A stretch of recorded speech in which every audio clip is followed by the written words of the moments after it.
Good morning, students. Today we are going to read a poem, A Legend of the Northland. This poem is written by Faith Carey. This poem narrates the legend of an old lady who angered Saint Peter because of her greed. So, Saint Peter, he used to pass message of God, and this is the greedy lady. This poem is in the form of ballet. Ballet, they have got the small paragraphs with 4 to 5 lines, and ballets have got stories which can be narrated. People of Northland narrate these stories to their little ones. So the poem starts in the form of a story, and it says, away, away in the Northland where the hours of the day are few. Northland is a place towards the northern pole. So all the area around the northern pole is known as Northland, and these areas, as they are towards the north pole, they are very cold. So, and the nights are so long in winter that they cannot sleep them through. They stands for the people who live there.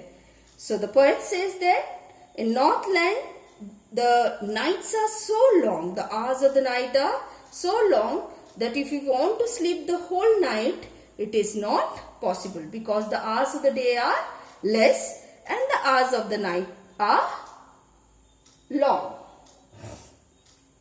Where they harness the swift reindeer to the sledges when it snows. In Northland, when it snows, the means of transport is sledge, and it is pulled by the reindeers.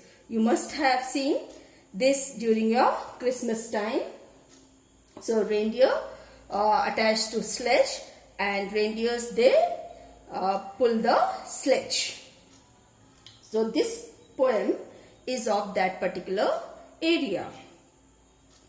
And the children look like bear's cub in their funny furry clothes. So poet says that the children of that area, they wear furry clothes, and in furry clothes they look very funny.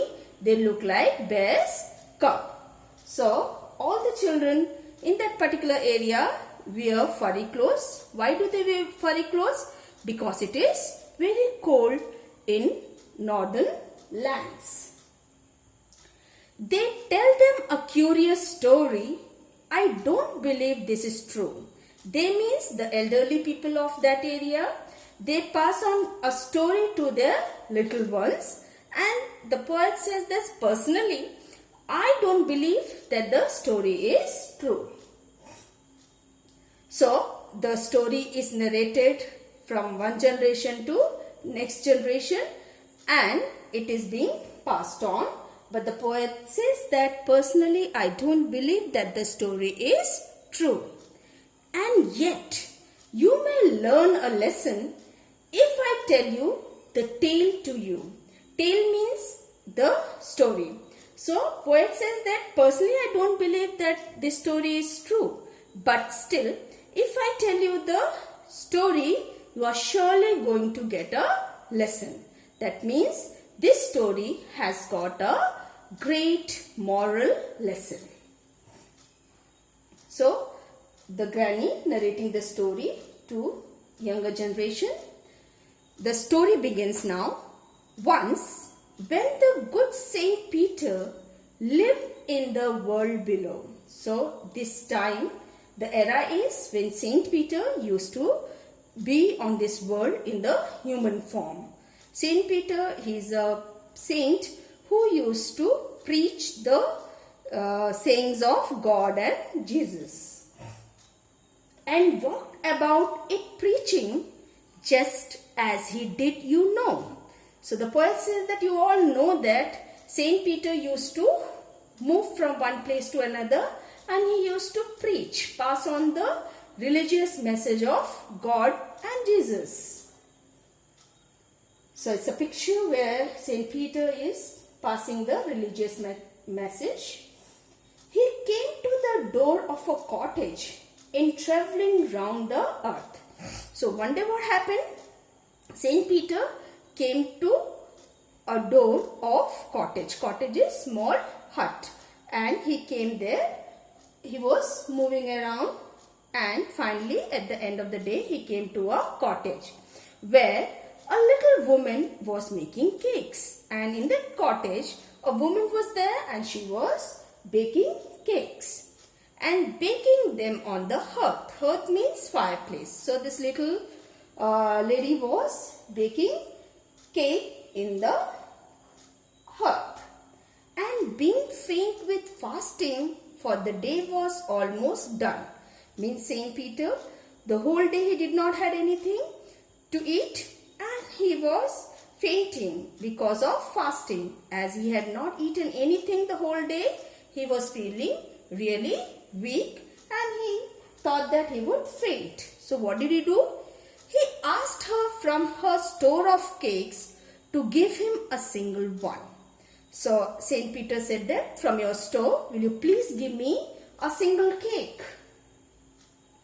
Saint Peter asking the old lady to part with a single cake. So she made a very little cake, but as it baking lay, she had cakes in her store. From there she could not give. What did she do? She made a fresh one, and she took a very little dough, and out of that she baked a cake. She looked at it and thought it seemed too large to give away.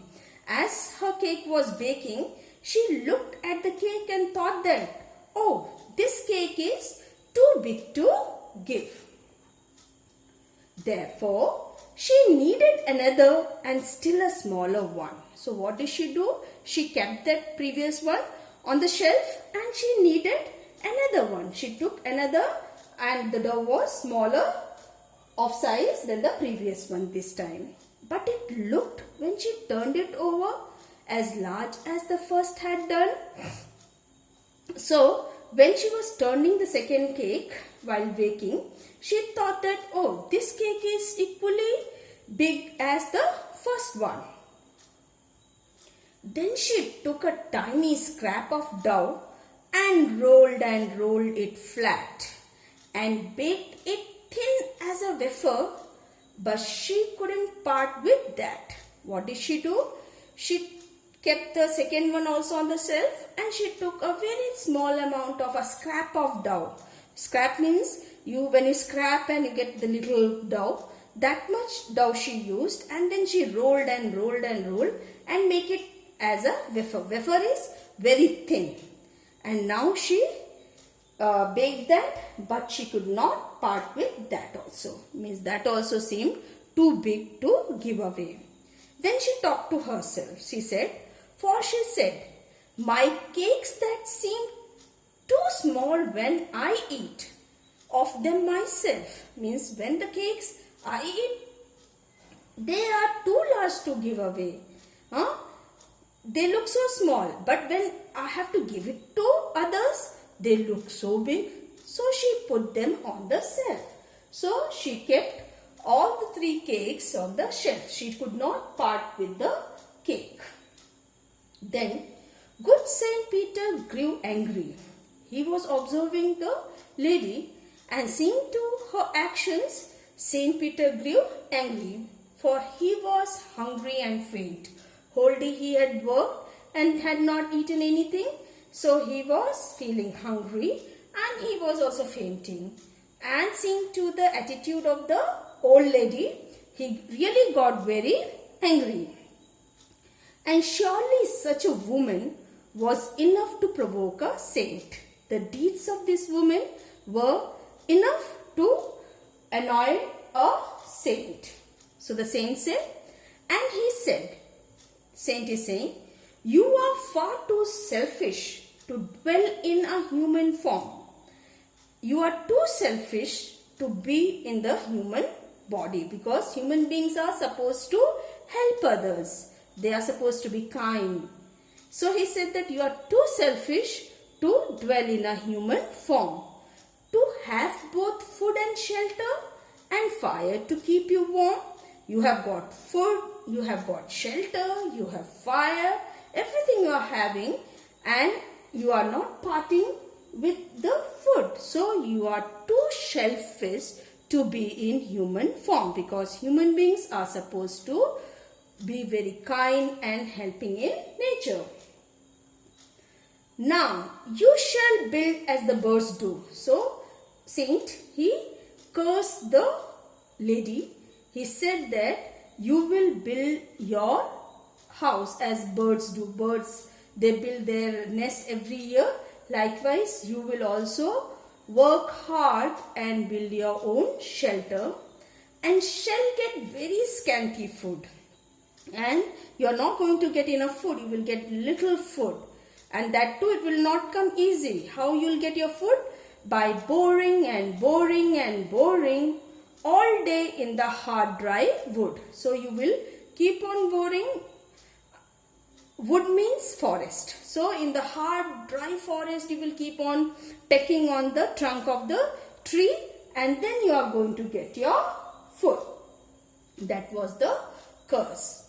Then up she went through the chimney, never speaking a word. So the lady, she flew up towards the chimney, and she did not say a single word. And out of the top flew a woodpecker. From the chimney came out a woodpecker, for she was changed to a bird. This woodpecker was changed to a bird. So the old lady was changed to a bird, the woodpecker. So as the saint cursed the woman, she flew through the chimney, and from the chimney came out a bird. It was a woodpecker. She had a scarlet cap on her head. Scarlet means red color. So she was wearing a red color cap on her head that day, and that was left the same. So the cap was left the same, and rest of her body was churned and it was turned to black. So all the rest of her clothes were burned black as a coal in the flame. So the scarlet color cap remained the same, and rest all clothes turned to coal. So they became black in color. And every country schoolboy has seen her in the wood. Country means rural area. Wood means forest. So a small forest. So the poet says that every rural boy has seen such birds in the forest, where she lives in the trees till this very day. This old woman is there and she is still living, boring and boring for food. And you can see the lady always boring in the trunk to get her scanty food. So this poem says that we should be helping in nature. The Saint Peter cursed the woman because she could not part with even the smallest of the cake she had made, and he knew that, the Saint Peter knew that human body is given by the God to help others. We should help all poor and needy. It's not that if a person is not poor, we should not help. Every person requires other person's help. So as and when you get chance, do help others. That is the message that is passed by this poem. I hope you have understood the poem and you liked it. Thank you, students.